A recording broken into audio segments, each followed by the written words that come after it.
ପିଲାଙ୍କ ପାଠ ପଢ଼ାର ମୂଳଦୁଆ ଅଙ୍ଗନବାଡ଼ି କି କୁହାଯାଏ। ଗୋଟେ ପିଲାର ଭବିଷ୍ୟତ ଏହି ଅଙ୍ଗନବାଡ଼ିରୁ ହିଁ ଆରମ୍ଭ ହୋଇଥାଏ। ତେବେ ଆମେ ଏପରି ଏକ ଚିତ୍ର ଦେଖାଇବୁ ଯେ ଯେଉଁଠି ଅଙ୍ଗନବାଡ଼ି ଅଛି, ଅଙ୍ଗନବାଡ଼ି ମଧ୍ୟ ଚକାଚକ ଅବସ୍ଥାରେ ଅଛି, କିନ୍ତୁ ଅଙ୍ଗନବାଡ଼ିକୁ ଆସିବା ପାଇଁ ସଠିକ୍ ରାସ୍ତା ନାହିଁ। ଆସିବା ପାଇଁ ହେଲେ ପିଲାଙ୍କୁ ନାଳ ନର୍ଦ୍ଦମା ପାଣିରେ ପଶି ଆସିବା ପାଇଁ ପଡ଼ୁଛି, ଯେଉଁଥିପାଇଁ ଅନେକ ସମୟରେ ଅଭିଭାବକମାନେ ମଧ୍ୟ ଅସୁବିଧାର ସମ୍ମୁଖୀନ ହେଉଛନ୍ତି ଏବଂ ନିଜେ ଅଭିଭାବକମାନେ ପିଲାଙ୍କୁ କାଖେଇ ଏହି ପାଣି ପାର ହେଇ ଅଙ୍ଗନବାଡ଼ିରେ ପହଞ୍ଚୁଛନ୍ତି। ମୁଁ ସହଯୋଗୀ କବି ଦେଖାଇବା ପାଇଁ ଏ କୌଣସି ଉପାନ୍ତ ଅଞ୍ଚଳର ଚିତ୍ର ନୁହଁ, ଏ ହେଉଛି ନୀଳଗିରି NSC 1 ନମ୍ବର ୱାର୍ଡ଼ର ଚିତ୍ର। ଦେଖନ୍ତୁ, ଏ ଯେଉଁ 1 ନମ୍ବର ୱାର୍ଡ଼ରେ ଯେଉଁ ଅଙ୍ଗନବାଡ଼ି ରହିଛି, ସେ ଅଙ୍ଗନବାଡ଼ିର ଚିତ୍ର ଯେଉଁ ଆସିବାର ବାଟ ରହିଛି କିପରି ଭାବରେ ରହିଛି। ଏଠାରେ ସମ୍ପୂର୍ଣ୍ଣ ଭାବରେ ପାଣି ଜମି ରହିଛି ଏବଂ ଗୋଟେ ଛୋଟ ପୋଖରୀ ବା ନାଳ ନର୍ଦ୍ଦମାର ଚିତ୍ର ଥିଲା ଭଳି ଦେଖାଯାଉଛି, କିନ୍ତୁ ଏ ହେଉଛି ଅଙ୍ଗନବାଡ଼ିର ମୁଖ୍ୟ ରାସ୍ତା। ଯେତେବେଳେ କେହି ଅଭିଭାବକ ହୁଅନ୍ତୁ କିମ୍ବା ଛାତ୍ରଛାତ୍ରୀ ହୁଅନ୍ତୁ, ଯେଉଁ କୋମଳମତି ଶିଶୁମାନେ ରହିଛନ୍ତି ଅଙ୍ଗନବାଡ଼ିକୁ ଆସିବା ପାଇଁ ଚାହିଁବେ, ସେମାନେ ଏହି ରାସ୍ତା ଦେଇ ଅଙ୍ଗନବାଡ଼ିକି ଆସିବେ। ଯେହେତୁ ଏଠାରେ ଖରା ଦିନେ ତ ଯାଏ ଯେମିତି ଚଳି ଯାଉଛି, କିନ୍ତୁ ବର୍ଷା ଦିନ ଆସିଲେ ସେମାନଙ୍କୁ ନାନା ଅସୁବିଧାର ସମ୍ମୁଖୀନ ହେବା ପାଇଁ ପଡ଼ୁଛି।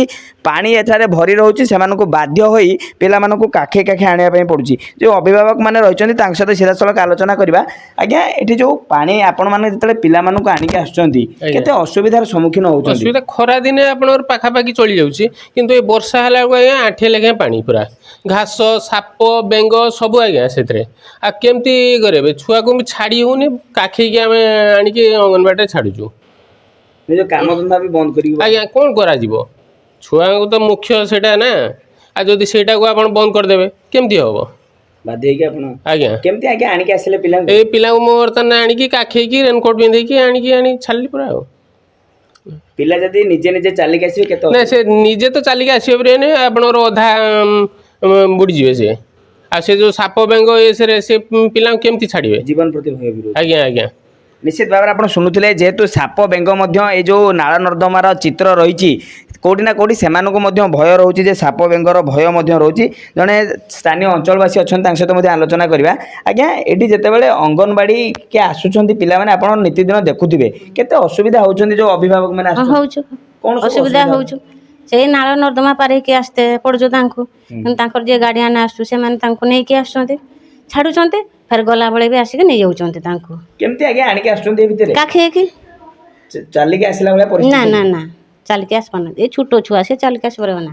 ତଳେ ଖସରା ମସରା ହେଇଥିବ, କି ସାପ ବେଙ୍ଗ ଥିବ, ଯେ ଘାସ ହେଇଛି ଦୁଇ ପଟର, କେରକୁ ଆସିବ ଛୋଟ ଛୁଆ। ଆଉ ବି ଗାର୍ଡିଆନ କେମିତି ଛାଡ଼ିବ ବି? ଅସୁବିଧା କାହିଁକି ହେଉଛି? ତ ଅସୁବିଧା ହେଉଛୁ ଟିକେ ସେତେବେଳେ କଲା ବେଳକୁ ଟିକେ ଉଞ୍ଚା କରି କରିଥିଲେ ହେଇଥାନ୍ତା। ତାଙ୍କର ଜାଣିବା ଦରକାର ଯେ ଆମର ଯେଉଁ ଆସୁଛୁ ଯେ ରାସ୍ତା ପାଖରୁ ପାଣିଟା ଆସୁଛୁ, ତାହେଲେ କିଏ ବାଟେ ଯାଉଛି? ଆମର ଏ ବାଟେ ଆସୁଥିଲା, ଏଟା ଗଡ଼ିଆ ଥିଲା, ସେ ଗଡ଼ିଆକୁ ଚାଲୁଥିଲା, ଜାଣିପାରୁନଥିଲେ। ଉଞ୍ଚା ଗଡ଼ିଆଟା ପୁତିକି ଯଦି କଲେ ତାହେଲେ ଏଟା ଟିକେ ଉଞ୍ଚା କରିବା କଥା।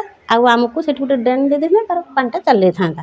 ତା ଡ୍ରେନ୍ ବି କାହିଁ କିଛି କଲେନି, ଦେଲେନି। ଆଉ ଯାହା ପାଣିଟା ଆସୁଛୁ ଏଠି ତାର ଜମା ହେଇକି ରହୁଛୁ, ଇଏ ବି ତାର କଟୁନାହିଁ। ସେଠି ଘାସ ମାସ ପାଣି ଆମର ଏଠି ପୁରିଲା ବେଳକୁ ଆମର ସିଆଡ଼େ ବୁଡ଼ି ଯାଉଛି, ଘର ଭିତରେ ବି ପାଣି ପଶୁଥିବ। ପଶି ଯାଉଛୁ। ନାହିଁ। ହଁ, ବୁଝିବା ଦରକାର। କାଉନସିଲ ଯେଠି ହେଇଛନ୍ତି ସେମାନେ ବୁଝିବା ଦରକାର ନା। ମାନେ ଆଜିକାଲି ଗୋଟେ ଗୋଟେ ଆମର ସିଆଡ଼େ ଯେ ମିତ୍ରପୁର ଆଡ଼େ ଯେଝା ଗାଁର ଯିଏ କାଉନସିଲର ୱାର୍ଡ଼ ନମ୍ବର ସରପଞ୍ଚ ହେଇଥାଏ, ଆଗେ ତାଙ୍କ ଗାଁକୁ ସିଏ ଦେଖେ, ଆଉ ବାହାର ଗାଁକୁ ସେ ପଛେ ଦେଖେ। ଆମର ଗାଁରୁ ଆସିଛନ୍ତି, ସହରର ଚିତ୍ର ସହର ଭଳିଆ ଲାଗୁଛି କି? ନା ନା, ଲାଗୁନି, ଲାଗୁନି। ସହର ଗାଁଠୁ ନିହାତି।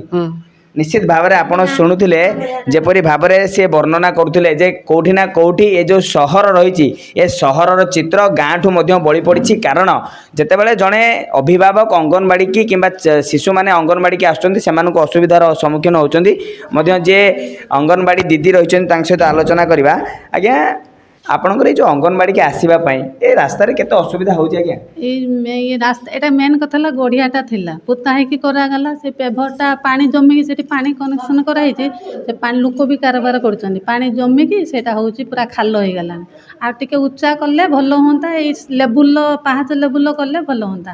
ଆମେ ଜଣେ ଆମେ ସେଇ ଯେଉଁ କରାହେଇଛି ଯେଉଁ ସିମେଣ୍ଟର ସେଇଟାରେ ଆମେ ଦେଇକି ଆସୁଛେ, ଛୁଆଙ୍କୁ ବି ହେଲ୍ପର କାଖେଇକି ଆଣୁଛେ। ମୁଁ କାଉନସିଲର ମ୍ୟାଡ଼ାମ୍ କହିଥିଲେ, କାଉନସିଲର ମ୍ୟାଡ଼ାମ୍ କହିଲେ ହଁ ମୁଁ ସୁବିଧା କରିକି ସେଟା କରିଦେବା ବୋଲି କହିଛନ୍ତି।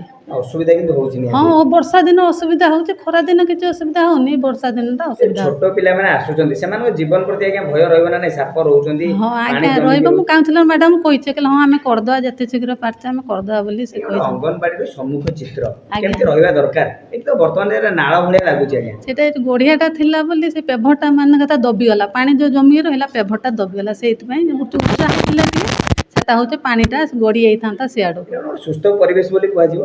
ନା ସୁସ୍ଥ ପରିବେଶ ବୋଲି କୁହାଯିବ ନାହିଁ। ନିଶ୍ଚିତ ଭାବରେ ଆପଣ ଶୁଣୁଥିଲେ କୋଉଠି ନା କୋଉଠି ଯେ ଅଙ୍ଗନବାଡ଼ି ଦିଦି ରହିଛନ୍ତି ସମ୍ପୂର୍ଣ୍ଣ ଭାବରେ ମଧ୍ୟ ବଖାଣିଛନ୍ତି ଯେ ଏକ ସୁସ୍ଥ ପରିବେଶ ନୁହେଁ, କାରଣ ଯେତେବେଳେ ଅଙ୍ଗନବାଡ଼ି ସମ୍ମୁଖ ରାସ୍ତାଟି ସମ୍ପୂର୍ଣ୍ଣ ଭାବରେ ନାଳ ନର୍ଦ୍ଦମାର ଚିତ୍ର ରହୁଛି ଏବଂ ପାଣିରେ ବୁଡ଼ି ରହୁଛି, କୋଉଠି ନା କୋଉଠି ପିଲାଙ୍କ ଜୀବନ ପ୍ରତି ମଧ୍ୟ ଭୟ ରହୁଛି। ଆମେ ଆଶା କରିବୁ ଏ ଖବର ପ୍ରସାରଣ ହେବା ପରେ ସ୍ଥାନୀୟ ପ୍ରଶାସନ ଏ ଦିଗରେ ତତ୍ପରତା ଦେଖାଇବ। ନୀଳଗିରି ଦିଲ୍ଲୀପ ସ୍ୱାଇଁ, କନକ ନ୍ୟୁଜ୍।